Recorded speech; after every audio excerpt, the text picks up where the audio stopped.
Municipality മാത്രമല്ല, ഈ പന്തളത്തിൻ്റെ ഏറ്റവും അടുത്തുള്ള പഞ്ചായത്താണ് കുളനട, അതുപോലെ ചെറുകോൽ, മുത്തോലി എന്നീ പഞ്ചായത്തുകൾ. ഈ 3 പഞ്ചായത്തും BJP പഞ്ചായത്തുകളായിരുന്നു. അത് 3 LDF പിടിച്ചെടുക്കുന്ന നിലയാണ് ഉണ്ടായിട്ടുള്ളത്. പാലക്കാട് അവർക്ക് ഭൂരിപക്ഷമില്ല. ഒറ്റക്കക്ഷി എന്ന രീതിയിൽ അവർക്ക് അവിടെ ഭൂരിപക്ഷം ലഭിക്കാത്ത സ്ഥിതിയാണ് ഉണ്ടായിട്ടുള്ളത്. കഴിഞ്ഞ തദ്ദേശ സ്വയംഭരണ തെരഞ്ഞെടുപ്പിൽ ഏറ്റവും വലിയ വിജയമാണ് LDFന് ലഭിച്ചിരുന്നത്. തദ്ദേശ സ്വയംഭരണ സ്ഥാപനങ്ങളുടെ പ്രവർത്തനങ്ങളിൽ പ്രാദേശികമായി പരിശോധിക്കേണ്ട കാര്യങ്ങൾ ഉൾപ്പെടെ എന്തൊക്കെയെന്നുള്ളത് വിശദമായിട്ട് പിന്നീട് പരിശോധിക്കുന്നതാണ്. സമാനതകളില്ലാത്ത നേട്ടങ്ങളാണ് സംസ്ഥാന സർക്കാർ കേരളത്തിന് നൽകിയിട്ടുള്ളത്.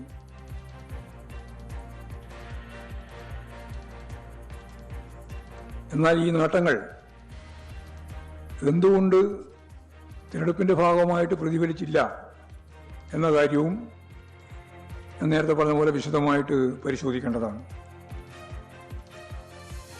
സംഘടനാപരമായ കാര്യങ്ങളെ സംബന്ധിച്ചും പോരായ്മകൾ സംഭവിച്ചിട്ടുണ്ടോ എന്ന കാര്യം വിശദമായി പരിശോധിക്കും. ജനങ്ങളിലേക്ക് കൂടുതൽ ഇറങ്ങിച്ചെന്ന് അവരുടെ കാഴ്ചപ്പാടുകളും ചിന്തകളും മനസ്സിലാക്കിക്കൊണ്ട് കൂടുതൽ ശക്തമായി ഇടപെട്ട് മുന്നോട്ടേക്ക് പോകാനാണ് പാർട്ടി ശ്രമിക്കുക. ജനവിശ്വാസം കൂടുതൽ നേടുന്നതിനുള്ള പ്രചരണങ്ങൾ, പ്രവർത്തനങ്ങൾ സർക്കാർ തലത്തിലും സംഘടനാ തലത്തിലും ഇനിയും ശക്തിയായിട്ട് നടത്തേണ്ടതായിട്ടുണ്ട്. തെരഞ്ഞെടുപ്പിലുണ്ടായ തിരിച്ചടികൾ പരിശോധിച്ച് ആവശ്യമായ ഇടപെടൽ നടത്തി പാർട്ടി ഇതിനെ അതിജീവിച്ച് മുമ്പോട്ടേക്ക് പോകും എന്നാണ് ഇത് സംബന്ധിച്ച് പ്രാഥമികമായിട്ട് പറയാനുള്ള കാര്യം.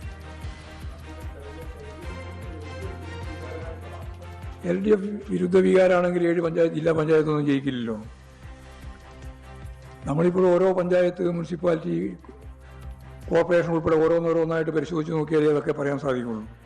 അപ്പോൾ ആദ്യത്തെ വീക്ഷണത്തിൽ തന്നെ 7 ജില്ലാ പഞ്ചായത്തുകളിൽ ജയിക്കുന്നു എന്നുള്ളത് ഞാൻ നേരത്തെ പറഞ്ഞ പോലെ അടിത്തറ തകർന്നില്ല എന്നുള്ളതിൻ്റെ വ്യക്തമായ തെളിവാണല്ലോ.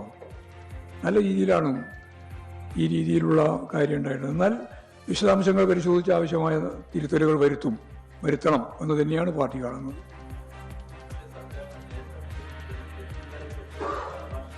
അതെ അതെ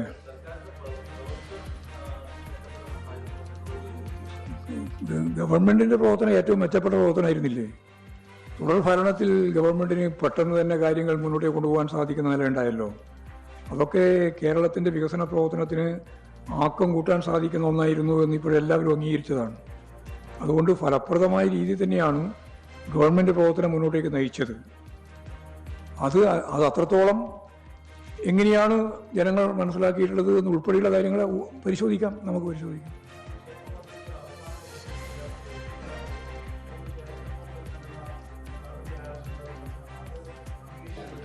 ഇല്ല, അതൊന്നും അംഗീകരിക്കുന്നതൊന്നുമല്ല. യഥാർത്ഥത്തിൽ വികസന പ്രവർത്തനങ്ങൾ മാത്രമല്ല, സേവന പ്രവർത്തനങ്ങളാണ്.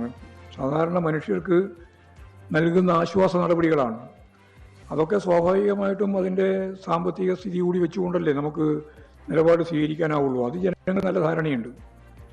അവർക്ക് ഇന്നേ വരെ 45 ഉറുപ്പികയിൽ നിന്ന് 2000 ഉറുപ്പികയായിട്ട് പെൻഷൻ വർദ്ധിപ്പിച്ചതും സ്ത്രീ ശാക്തീകരണത്തിൻ്റെ ഭാഗമായിട്ട് സ്ത്രീകൾക്ക് വളരെ ഫലപ്രദമായ രീതിയിലൊരു ആനുകൂല്യം പ്രഖ്യാപിച്ചതൊക്കെ പ്രകടന പത്രികയിൽ പറഞ്ഞ കാര്യം തന്നെയാണ്. പക്ഷേ അത് സാമ്പത്തിക പരാധീനത കൊണ്ടാണ് അത് നടപ്പിലാക്കാൻ പ്രയാസം വന്നത് എന്നുള്ളതും ജനങ്ങൾ കൃത്യമായിട്ട് മനസ്സിലാക്കുന്നത് തന്നെയാണ്.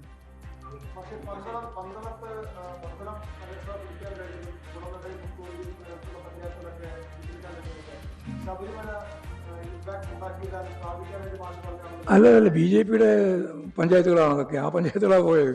മുനിസിപ്പാലിറ്റിയും പോയി, പഞ്ചായത്തും പോയി. ശബരിമലയുമായി ഏറ്റവും അടുത്ത് ബന്ധപ്പെടുന്നതാണല്ലോ പന്തളം. അത് ഞാൻ പ്രത്യേകിച്ച് പറയേണ്ട കാര്യമില്ലല്ലോ.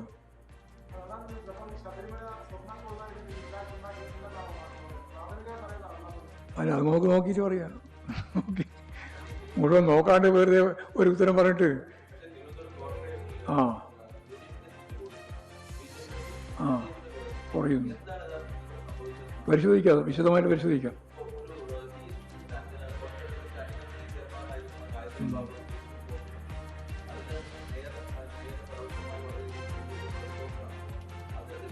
അമ്മാതിരി പോസ്റ്റ് ഇടുന്നതിനോടും ഞങ്ങൾക്ക് യോജിപ്പില്ല. പാർട്ടിക്കകത്ത് പറയേണ്ടത് പാർട്ടിക്കകത്തല്ലാതെ പുറത്തല്ലോ വിശദീകരിക്കേണ്ടത്. പുറത്ത് പറയാനുള്ളത് മാത്രമേ പുറത്ത് പറയേണ്ട കാര്യമുള്ളൂ. അതുകൊണ്ട് പാർട്ടി പരിശോധിക്കുന്നതാണ് ഞാൻ പറഞ്ഞത്. അത് ഉൾപ്പെടെയുള്ള എല്ലാ കാര്യങ്ങളെ സംബന്ധിച്ചും പാർട്ടി വിശദമായിട്ട് പരിശോധിക്കും.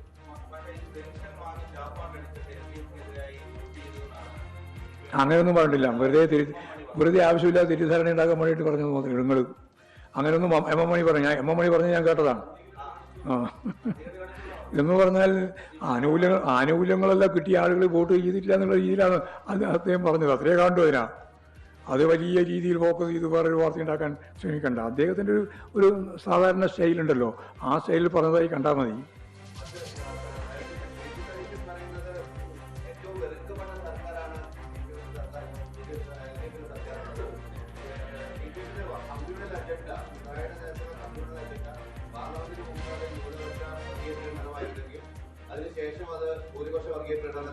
അല്ല, അവർ ചെയ്തുകൊണ്ടിരിക്കുന്ന കാര്യം മറച്ചു വെക്കാൻ വേണ്ടി പറയുന്ന കാര്യങ്ങളാണതെല്ലാം. UDF ചെയ്തത് വർഗീയ ശക്തികളുമായി പരസ്യമായും രഹസ്യമായും കൂട്ടുകെട്ടുണ്ടാക്കിയ ചെയ്തേ. അത് ഞാൻ ആദ്യം പറഞ്ഞിട്ടുള്ളതാണ്. ജമാഅത്തെ ഇസ്ലാമിയുമായിട്ട് ബന്ധപ്പെട്ടുണ്ടാക്കിയിട്ടുള്ള കൂട്ടുകെട്ട് അവർക്ക് 2 സീറ്റും അതുപോലെ തന്നെ വോട്ടുമൊക്കെ വർദ്ധിപ്പിക്കാൻ ഇടയാക്കും എന്നുള്ള കാര്യം ഞങ്ങൾക്ക് തർക്കമില്ല. പക്ഷെ അത് ദൂരവ്യാപകമായ ഫലമുളവാക്കുന്ന ഒന്നായിരിക്കുമെന്നാണ് അന്നേ പറഞ്ഞത്. ഇന്നും അത് തന്നെയാണ് പറയുന്നത്. അവരതൊക്കെ ഉപയോഗിച്ചിട്ടുണ്ട്, അത് ശരിയാണ്.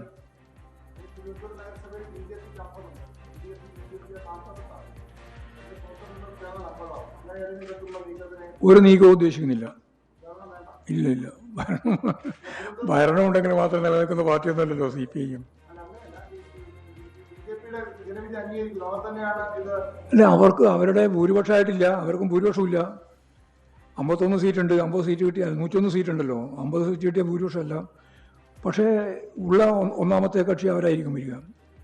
അത് നമുക്ക് നോക്കാം. പിന്നീടുള്ള സാഹചര്യങ്ങൾ എങ്ങനെയൊക്കെ ഡെവലപ്പ് ചെയ്യുന്നതെന്നും പറയാൻ സാധിക്കില്ല.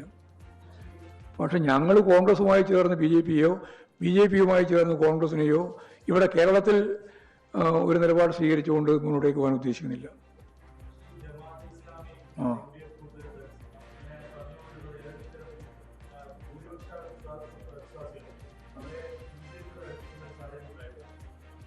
അല്ല, BJPയുടെ സ്ഥിതി മോശമാകുക ചെയ്തത്. നിങ്ങൾ BJPനെ പറ്റി ഇവിടെ ഒഴിച്ചു നിർത്തിയാൽ ഒരു ജില്ലാ പഞ്ചായത്തിലാണ് അവരാകെ ജയിച്ചത്, ഒരു ജില്ലാ പഞ്ചായത്ത് സീറ്റ്. BJP വലിയ രീതിയിൽ ഡെവലപ്പ് ചെയ്തിരിക്കുന്നു എന്ന് പറയുന്നതിലൊന്നും കാര്യമില്ല. കോർപ്പറേഷനിലാണ് അവർക്ക് കേന്ദ്രീകരിച്ച് നിൽക്കാൻ സാധിച്ചത്. ബാക്കി കേരളത്തിലുടനീളം